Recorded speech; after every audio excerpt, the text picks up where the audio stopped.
What's up, nerds? Welcome to the Cool Nerd Show. As always, I'm Steve Trezza. Ed Good. And this is our review of the Hunger Games Mockingjay Part 2. So, I'm going to start off this review by saying that neither one of us has read any of the Hunger Games books, but both of our significant others have. Yes.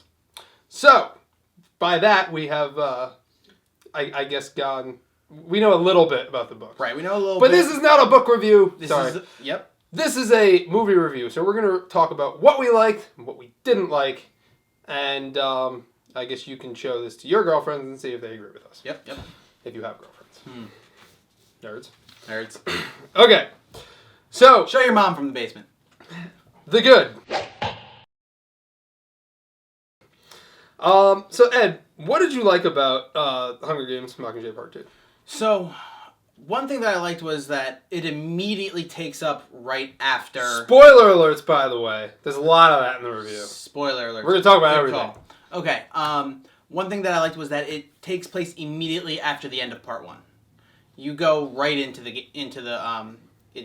movie. You know, there's no really, long pause. You know, you see Katniss being treated after Peeta tried to choke her to death. Mm-hmm. So I like that. What about you? See...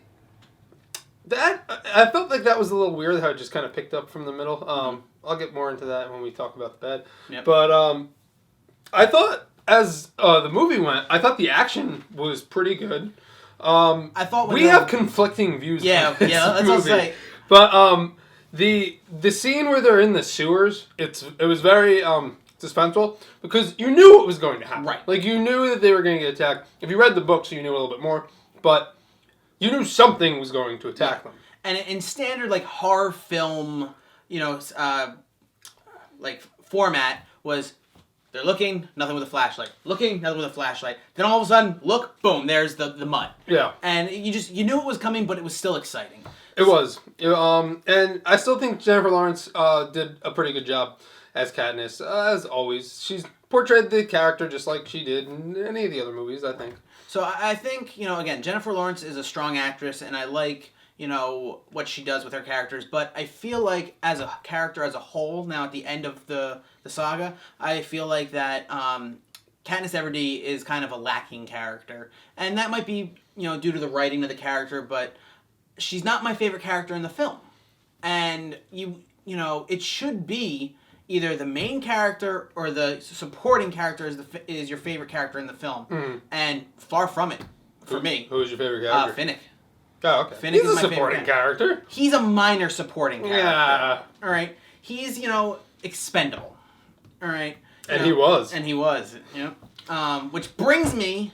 No, I'm just kidding. I'll get to it later.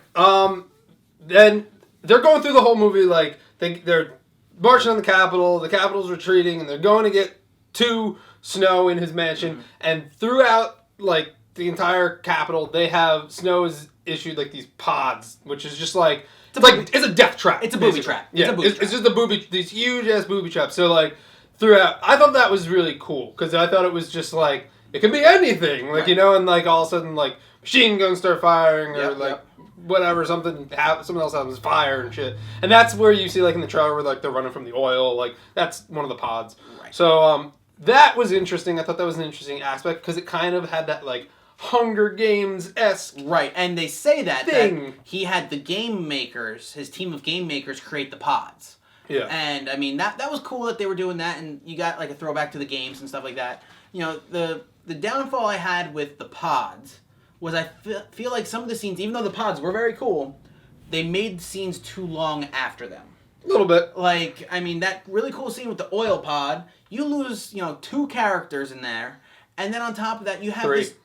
Actually, 4. 4. You lose right. 4 characters, which, I felt became unnecessary. And then on top of that, you have this long, drawn-out scene after the main excitement of the pod going off. This long, drawn-out scene where they're sitting there and they're hiding and they're talking. And it's called drama, Ed. It was not drama. It was boring. All right? Half the time... the movie was too long. And half the time, the reason... We're talking about the good. I know, but still, I wanted something to be better. And, they could have just, by making it shorter, having the immediate suspense after that action, I think would have really given to the awesomeness that the pods were. And unfortunately, they drug it out too long. But I still really like the pods. They were cool. Okay, and then something that I liked a lot, because it's something that would kind of happen, and it kind of does happen in, like, wartime events. They make Katniss and her team the propaganda squad. Each one of you is elite in some form of combat, but we are a non-combat unit, so we'll be following days behind the frontline troops. You're to be the on-screen faces of the invasion. The Star Squad. Yeah. So it's like they're not actually fighting the war. They're like basically like pretending to fight the war so that they can make videos and movies and send it to the people back home to amp them up. So like that's what their job is. So I enjoyed it on that aspect, but we'll go into the bad with this too because there's something I didn't like about it. So basically they do this and you get this whole feeling of like Katniss doesn't want to do this because she feels like she shouldn't be there and she should actually be fighting because she's, you know, supposed to lead them and this isn't really what she should be doing. That part I liked. Get into the bad. Now what I didn't like about it is they build it up so that she's going to, you know, basically break away from that because she doesn't want to do it. Yep. And she never says it. I mean, they do. Well, her and Gale talk plan about to get the Hollow and get away from the rest of them. Essentially, they're going to strand them without a way to navigate the pod field, which is kind of messed up on their part. But then it just never happens. Yeah. Like, she never breaks away. And then eventually they all agree to go march on the... but it's like that effect that was building up that you're, like, waiting for it to happen. That, like, I'm not going to do this anymore or take your shit or whatever. And, like, this is stupid. That never happens. We never got that. And I was just like, that's a little bit of a letdown. Right. One of the things that I did like about the propaganda people, though, was that you see at one point that they can still fight. Oh, yeah. Like, they're not just a bunch of wusses. But it's that they're popular and everyone knows them. So that's why they're the propaganda squad. Right. You know? So, okay. The rest of the bed, the movie was very predictable. It was very predictable. I think. A lot of times. And again, I guess that goes for the novel, but we're not reviewing the book. We're reviewing the movie. There were at times where the movie was so predictable because it was so long. It was drawn out, and you had time to think about what was happening and therefore predict what was going to happen. I feel like with a faster paced movie, things would have been more exciting and more suspenseful, and you wouldn't have had that time to realize, oh, this is going to happen. Why did they just kill Peeta? Dude. I know he came back at the end, but, like, he kills one of the guys on their team. Yep. And then they just like, restrain him. And he even says it to them. He's like, listen, I am a liability. He's like, kill me now. He's like, give me a nightlock pill. I'll do it myself. You know, it's it doesn't make sense. It doesn't make sense. Let the man make his sacrifice. So, yeah, that, I also just think Peeta's a giant turd. Yep. In other news, the part where they go undercover... So dumb. Like, they like, seek refuge at, like, this one woman's house in the Capitol. And the Capitol is known for wearing, like, flamboyant, like, weird attire. So they can wear, like, masks and hats and, Tigress. like... Yeah, and, like, you know, glasses or whatever. And, like, Gale and Katniss just, like, Assassin's Creed it and put, like, these, like, long hoods on and just, like, walk through, like, no one will see my face. And it's just, like, put on some sunglasses or, like, a weird hat or something. Where was your plan? I guarantee you there was plenty of stuff you could have made. Thrown on a wig, a hat, shit. Have Tigress do your makeup. I don't care. Yeah, they didn't don't put makeup look on. like you.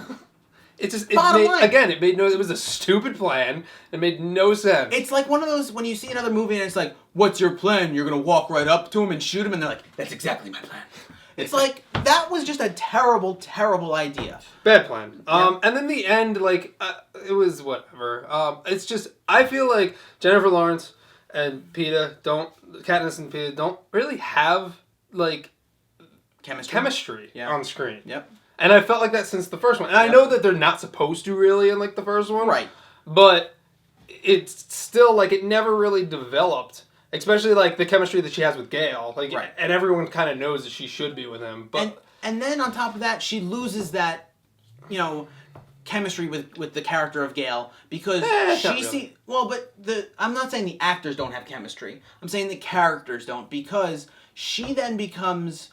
like so self-righteous, and Gale is a soldier. You can tell he's like, listen, there was collateral damage. Yeah. This is war. This is how it has to be done. And I like that. I was like, Gale has the right right view on this.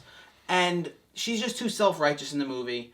Again, that might just be writing. I don't know. But to beat a dead horse here, I'm going to go with how long the movie was. There were scenes that I felt like could have been cut shorter, and it would have added to the movie by taking a little bit away. They should have took some of this out and took some of the other one out and made it one movie instead of two. I think this movie could have been a single movie, and make it a single 2 hour and 45-minute movie instead of two 2 hour plus movies. This movie is billed at 2 hours and 17 minutes. Mm-hmm.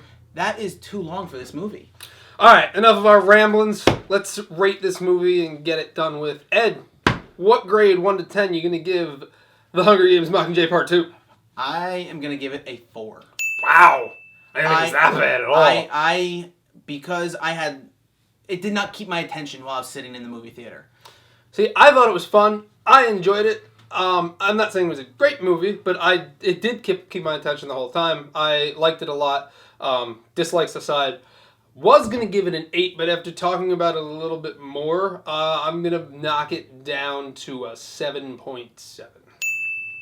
So, yeah, that's our grade. Math, here's what our real average grade is. If you liked what you saw here, please check out all of our other reviews, our other movie reviews, our other stuff on our channel. And please feel free to slam my opinion in the comments. I would love to hear. Or slam my opinion. Yep. Go ahead. Let's see what you have to say. Comment below, like, favorite, and subscribe to our channel, and we will see you on our other segments.